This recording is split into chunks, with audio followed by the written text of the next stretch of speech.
तर म्हणजे मोठा लोक आहे रे सुभाऊ सुभाऊ मंदिर कुठे आल्या सुभाऊ ते ताटिकेचा मुलगा मारिती सुभाऊ राक्षस आहे हा ते मी काय म्हणाले दुसरा सुभाऊ आहे ती राजा आहे ती राक्षस आहे ते रामानं मारला की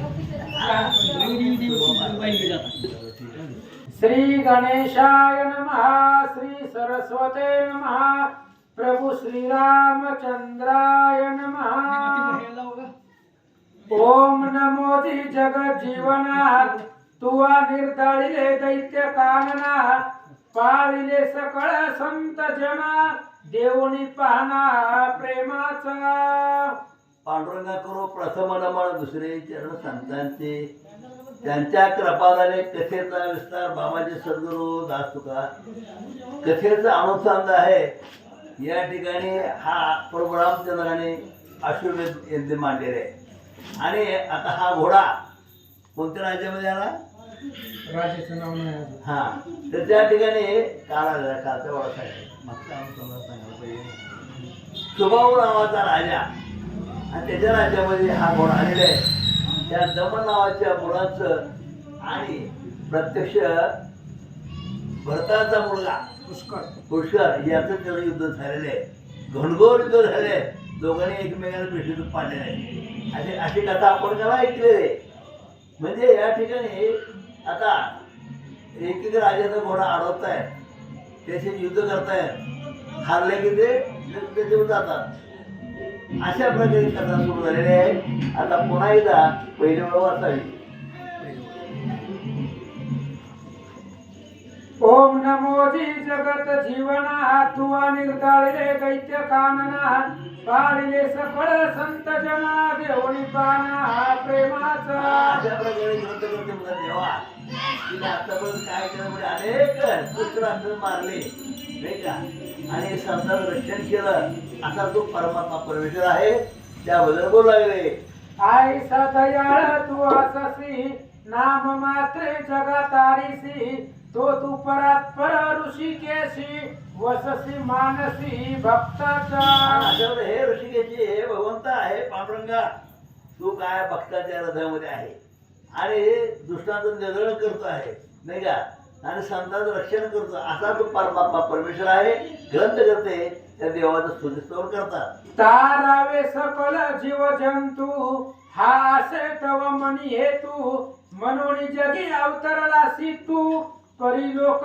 नेनती अरे बोले तो अवतार का घेतला जला येताय धर्मश ग्लानिर भवती भारत अभ्युत्थानावत धर्म म्हणजे ज्या ज्या वेळेला या पृथ्वी तलावर अराजकता मारते दुष्टांचा सहार वाढतो त्यावेळेला तो अवतार घेतो आणि दुष्टांचा सहार करतो असा तो परमेश्वर परमात्मा आहे म्हणजे संतांचं रक्षण करणे साधू संतांचं रक्षण करणे आणि दुष्टांचं निर्धारण करणे हे तुझं कार्य आहे तुझं ब्रीद आहे असा तो परमात्मा परमेश्वर आहे त्याबद्दल बोलतात तुझ विसरोनी श्रीरामा भुलले देह धनादि कामा म्हणून या निज सुख धामा न पावती कदा अहो जे जे माणसं आहेत ते देवाला विसरतात आणि देवाला काय आमचं चांगलं केलं म्हणतात आणि कुठेही देव म्हणतात परंतु ग्रंथ करते देवा अरे बाबा तुझ्यामुळे सगळं केलं चाललेलं आहे नाही का तुझ्यामुळे सगळं चाललंय तूच करता आहे म्हणून जे दोष धावतात देव कुठं आहे काय वगैरे ते त्याला काही कळत नाही आपल्याला पुढे आणि अशा प्रकारे ग्रंथ करते देवाबद्दल बोलतात हो किती अपार दुखासी परिण ओळखिती तुझसी त्यासही तू तारीसी नाम मात्रे अंतकाळ अरे देवा तू कसं म्हणले नाही का आयुष्यभर दुःख भोगतात तरी तू त्याला समजून तारतो नाही का ज्याने ज्याने आयुष्यभर त्रास केला आता कसं तारणं म्हणजे कसं आहे आज आपल्या ह्या जन्मात जरी नाही सुख मिळालं तर पुढच्या जन्मात सुख मिळण्याशिवाय राहणार नाही म्हणून पुढची पुराण ऐकणं करणं कारण कीर्तन होतं आपल्याला माहित नाही सुंदर कीर्तन झालं त्या ठिकाणी म्हणजे अशा कीर्तन प्रवचन ऐका म्हणजे आपला पुढचा जन्म पुन्हा चांगला मिळेल आज आपण ज्या संकटात पडलो आहोत जे दुःख आपल्या निष्फळ आलंय ते मागच्या जन्माचं ठरवून पण आहे आणि म्हणून ह्या मानव देहामध्ये आपलं कल्याण करून घ्या आणि पुढच्या जन्मात आपलं सार्थ करून घ्या अशा प्रकारे सांगू लागले आई सा तू पूर्ण दया घन म्हणून आनंदी तसे चरण गताध्यायी वीर दमन वज्र घाते पडला आणि अशा प्रकारे परमात्मा परमेश्वर तू आहेस सगळ्यांचं रक्षण करणारा, साधूंचं रक्षण करणारा, दुष्टांचं निधन करणारा आहे. अशा प्रकारे ग्रंथकर्त्याने देवाची स्तुती केली आहे. आणि आता मागच्या आठवड्यात काय दमन नावाचा सुभाऊचा मुलगा, सुभाऊ राजा, त्याचा मुलगा दमन, आणि तो घोड्याने घोडा अडवला अशी कथा आपण करायला की. आणि ते घोडा अडवल्यानंतर त्याचा पुष्कराचं युद्ध झालं नाही का. त्याच्या अगोदर कोण आहे सेनापती, त्याचं युद्ध झालं, त्या सेनापतीला घायल केलं. प्रतापाग्य. हा अशा प्रकारे हा प्रताप. तर अशा प्रकारे तो दमन सुद्धा अत्यंत शूर पराक्रमी होता, एका राजाचा मुलगा होता. आणि आता पुढची कथा काय आहे का. पुष्करासी जय प्राप्त मनोनी सकळ आनंदित शेष म्हणे वत्सयन प्रत पुढे ऐके युद्ध कथा. आता भरताचा मुलगा पुष्कर आहे, त्याने घनघोर युद्ध केलं आणि दमराजाला घायल केलं, पाडून टाकलं, पाडला खाली. म्हणजे एवढा पराक्रम भरताच्या मुलाने केला. आणि अशा प्रकारे पराक्रम केल्यानंतर त्याचं कौतुक होऊ लागलं, जे जे काय होऊ लागला. पुढे काय झालं ऐका. दमनाचे घायाळ वीर पळोनी नगरी येताती समग्र अंगी वाहत असे रुधिर ऐसे राय देखिले. त्या अशा प्रकारे पुष्कराने पराक्रम केल्यानंतर दमन घाबरून गेला, बेशुद्ध पडला, त्याला समज लागलं आणि त्याचा सेनापती घेऊन चालला. त्याच वेळेस सैन्य सुद्धा रक्तबंबाळ झाले होते, लागले पळत पळायला. मुख्य राजा जर घायल झाला असेल तर बाकी दम काढत असतात, लगेच सगळे परत पळून चालले अशी कथा या ठिकाणी सांगतात. तयासी पुसे वृत्तांत तव ते कथिती राया प्रत दमन पडलासे मूर्छित सम्रांगण वज्रघाते. सुभाऊ नावाचा राजा आहे आणि त्याला वृत्तांत सांगितलं काय झालं म्हणजे तुमचा मुलगा दमन आहे म्हणजे युद्धामध्ये घायल केला म्हणजे. कोणी केला, त्या पुष्कराने केला, भरताच्या मुलाने केलंय अशी बातमी त्या ठिकाणी सुभाऊला म्हणजे दमनच्या वडिलांना सांगितलं म्हणतात. अपार सेना पावली मरण आम्ही आलो जीव रक्षुण आता जावणी सावधान पुत्रा लागी करावे. आणि अशा प्रकारे त्या ठिकाणी काय झालं म्हणजे पुष्कराने फार पराक्रम केला, आपल्या दमनाला घायल केलं. आम्ही पळून आलो, बरेचसे मारले गेले, आम्ही वाचलो, आता पुढचं काय करायचं तुम्ही ठरवा. सुभाऊ राजाला त्या ठिकाणी सांगू लागले. आईसे आई कोणी सुभाऊ राय मने युद्धासी कारण काय कवने केला पराजय मम प्रतापी पुत्रा. आता सुभाऊ नावाचा राजा आहे, त्याला माहित नाही कशा युद्ध द्यायची नाही का. परंतु त्याला सांगितलं काय म्हणजे आपल्यामुळे काय घोडा पकडला म्हणजे रामचंद्र सोडला घोडा आहे तो त्याने पकडला आणि त्यामुळे त्यात युद्ध सुरू झालं. म्हणजे सुभाऊला काही माहित नव्हतं कशामुळे युद्ध झालं, काय केलं आपल्या मुलानं असं म्हटल्यानंतर तो वृत्तांत त्या सुभाऊला सांगू लागले. आई कोणी सुभाऊचे वचन वीर सांगते विस्तारोन अयोध्येपती श्री रघुनंदन तेने अश्व सोडिला. आणि अशा प्रकारे त्या ठिकाणी सुभाऊचे जे प्रधान होते, सेनापती होते, त्याने सांगायला सुरुवात केली.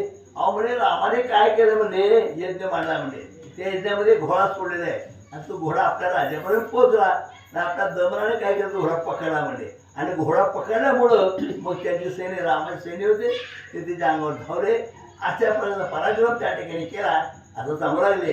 दमन वनी किड्या करिता अश्वपातला अवचिता तयासी धरिले तत्वता तव देखिली मस्तकी. राजा सरकारमध्ये आपला मुलगा दमन आहे त्या ठिकाणी वनामध्ये खेळत होता.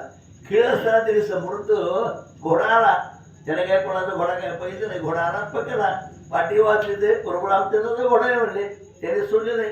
अशा प्रकारे अत्यंत आज्ञानाने त्याला काय कोण राम आहे काय माहित नव्हतं. आपण चालले कोण राम काय नाही का, कोण राम कदम कोण हरी राम कदम हरी सगळे आपले देवाचे नाव आहेत. मारुती आहे, महादेव आहेत, सगळे पुतळे हीच देवाची म्हणते. अशा प्रकारे त्या ठिकाणी त्या राजाला कथा सांगू लागले. वाचोनी पाहिली तव सुते तव क्रोध आला तयाते मने रघुवीरेची आपण ते क्षत्रिय वीर म्हणावे की. आणि अशा प्रकारे ती पाठी वाचली. वाचल्यानंतर काय स्वतः अगदी मोठं समजून लोक पाठलेले म्हणा आम्ही काय बरोबर नाही का, आम्ही शुर आहोत. आणि म्हणूनच दमनाने त्या घोड्याला पकडलं, घोडा बांधला आणि आल्या सेनेवर युद्ध केलं म्हणतात. नसे तुझ्या वीर जगती आईसी अभिमान भ्रांती तरी जाऊ तया प्रती पराक्रम आपुला. दमनला वाटलं की असं काय जगात काय राज मेले काय म्हणजे आम्ही जिवंत होत की म्हणजे अजून आणि आम्ही का पराक्रम आहेत का. आणि म्हणून दमननं काय केलं आपल्या आपण सांगतो बघा जेवणाला की दमननं काय केलं गेला आणि घोडा धरला पाठी वाचली बघू म्हणजे कोण काय करू दे कोण किती पराक्रम आहे बघू असं दमने विचार केला आणि पुढे काय झालं बघा.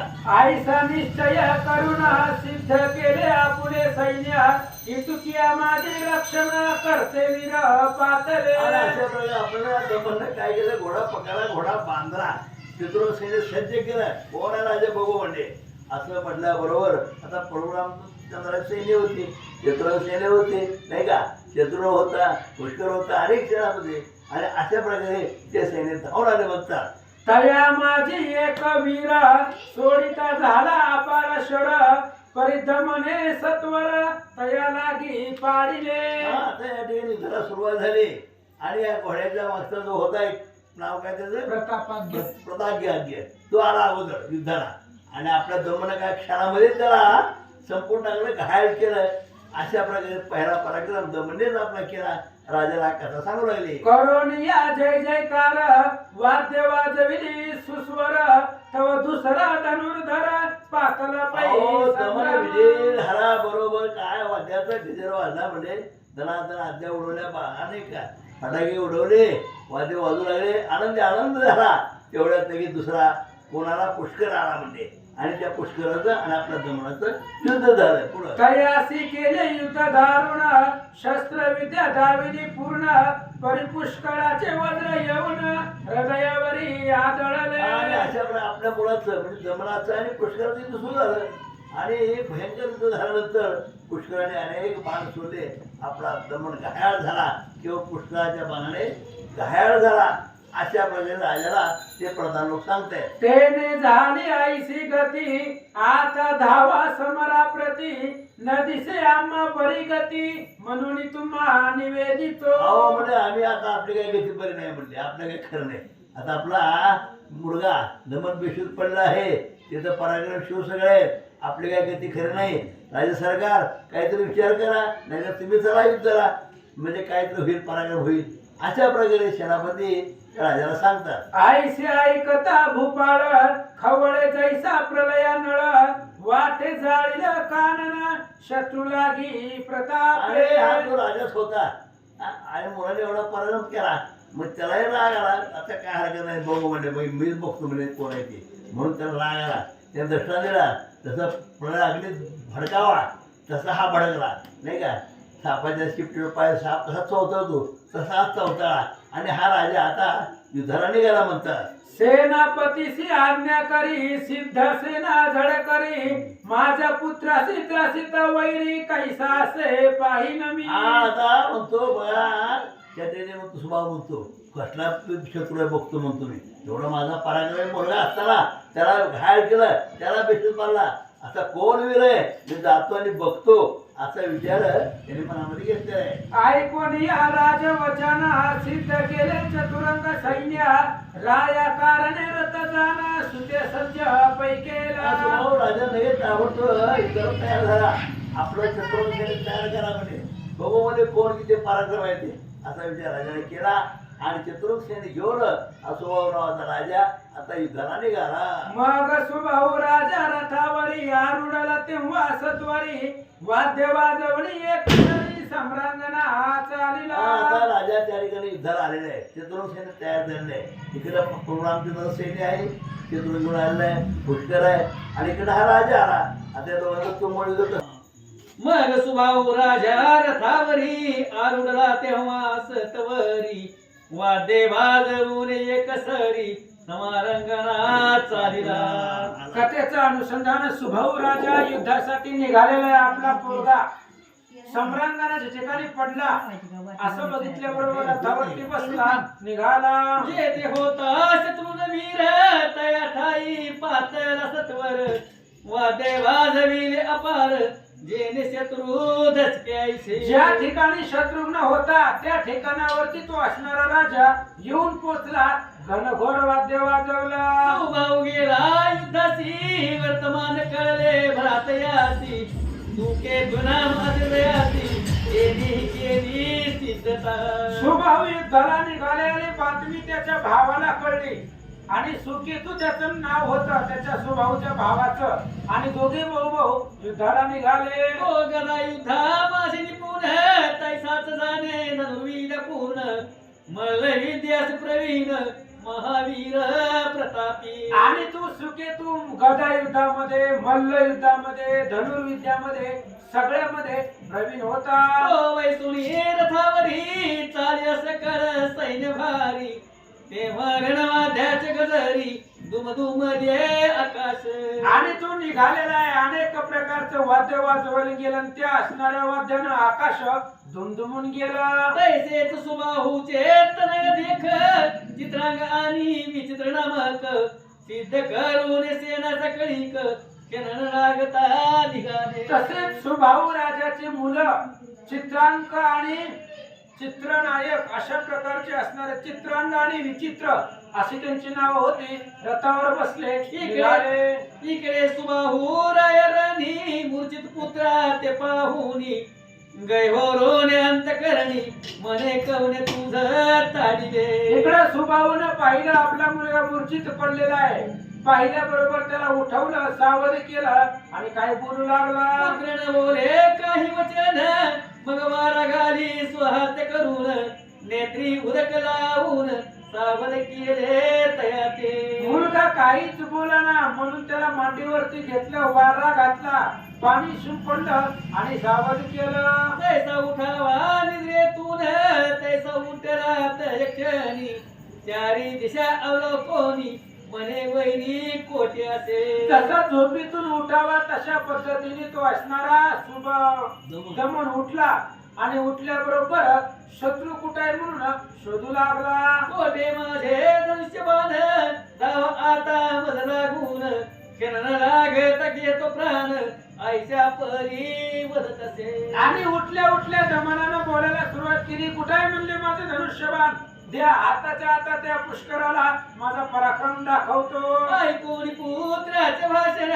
सुभाव आनंदाला पूर्ण मने धन्य हा गमन वीर असे जगा माझी. आपल्या मुलाचं बोलणं ऐकल्या बरोबर सुभाऊ राजाला आनंद वाटला. जगतामध्ये हाच धन्य आहे असं वाटू लागलं. वज्रघात जेने सोशिला पुनर्पिसावद होऊन वहिला शत्रू लागे बाहेर युद्धाला ऐसा वीर नसे कोटी. सुभाऊने विचार केला जन वज्राचा प्रहार सहन केला पुन्हा सावध झाला आणि अजून सामर्थ्याने शत्रूला बोलवतोय असा विचार करू लागला. तेने अवलोकेल पित्यासी मस्तक ठेवीत चरणासी आशीर्वाद दिधला रायने. मग लगेच सुभाऊ ते असणाऱ्या सुभाऊने दमनाला आलिंगन दिलं. आलिंगन दिल्याबरोबर काय झालं. मग तो सुवाह राय झडकरी सेनापतीस आज्ञा करी क्रौंच व्यूरज सतवरी शत्रू लागी जिंकावया. सुभाऊनं आपल्या सगळ्या सेनेला आज्ञा दिली.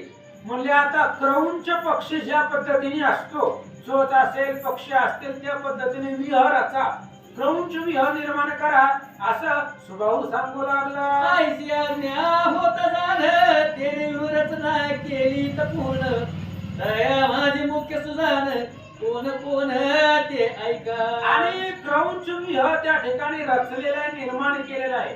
त्या विहारामध्ये मुख्य मुख्य कोण कोण होते नाव ऐका.